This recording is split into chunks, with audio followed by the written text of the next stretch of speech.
Can you see the beautiful landscape behind? Yes.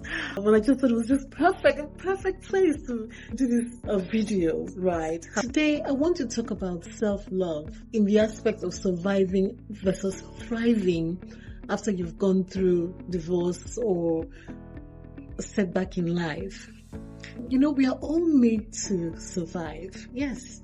To survive is to continue to live or to exist, especially in spite of any hardship or pain or shame that you experience after you have gone through divorce. But you know what? We are also meant to thrive. And thriving is when we are growing or developing very well and vigorously. But one thing I've come to learn through observation, through speaking with different women, is that most of us only survive. We find it very difficult to break down the gates to thriving. We find it so difficult because we are stuck in the past. Because the past has us bound, we do not know how to move on from there. Here's how to thrive. Number one, you've got to discover your interests, your why.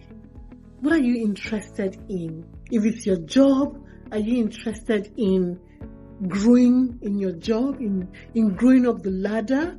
If it's your business, or if you have a business that you want to start, what is your interest? The second is to discover what will help you grow. So what are those things that will help you grow? Is it for you to develop yourself? Is it to learn something new, a new skill? Or is it even to learn how to sharpen those skills you already have? Is it to learn what you need to perform better on your job? What are the things that will help you grow? And also, what about people? Do you need coaching or mentoring? What are those things? You have to discover what those things are that will help you grow. Then the third is to surround yourself with all the things that will help you grow. So you have discovered those things that will help you grow, because it's important for you to make that list. Write it all down. Do your research. Find out how you can get that training. Find out how you can connect with that person, right, that's going to mentor, to coach you, right?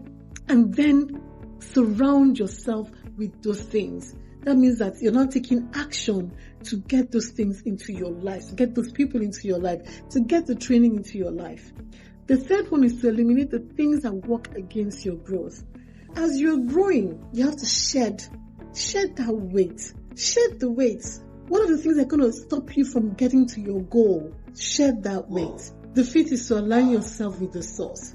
I am so particular about the source. The source is your source of inspiration, your source of encouragement, and my source is God. What's your source? I hope it's God Almighty, because you have to align yourself with the source. God has given us our own will, free will. But one thing that I do know is that you need to align your will with His. If you've prayed to Him and He's given you the go ahead to do that particular thing or follow that interest, then you need to align. He's going to give you the strategies, everything you need to be able to succeed. And then deepen your roots, your why. I like this analogy of a tree. You have a tree that has been planted by the rivers of water. Its roots grow so deep, right? If a hurricane comes, it's still standing. But you have those trees that have been planted on the roadside or in the middle of the road. So when you have a dual carriageway, they're just planted to beautify the road. When a heavy wind comes or a hurricane comes, what happens?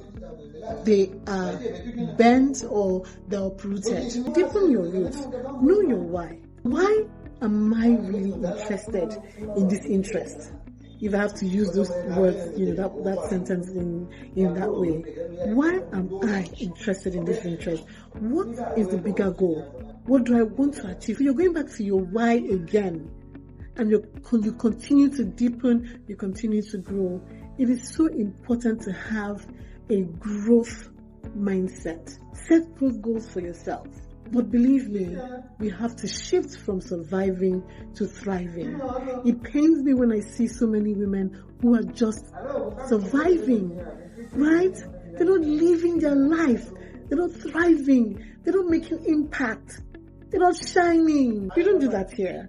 It's time for us to start shining. And we can only shine when we thrive. I hope this helps you. Now, if you want to join a group of women who have experienced divorce or experiencing single motherhood or being separated, then you need to join the HealingMeTribe. Because if you cannot even begin to thrive if you have not healed. And another thing again is that even if you think you're thriving, sustaining that thriving requires healing. So join the HealingMeTribe today. Join this group of women who are going to support you grow, and you will also influence or inspire or motivate another woman to also thrive. Thank you.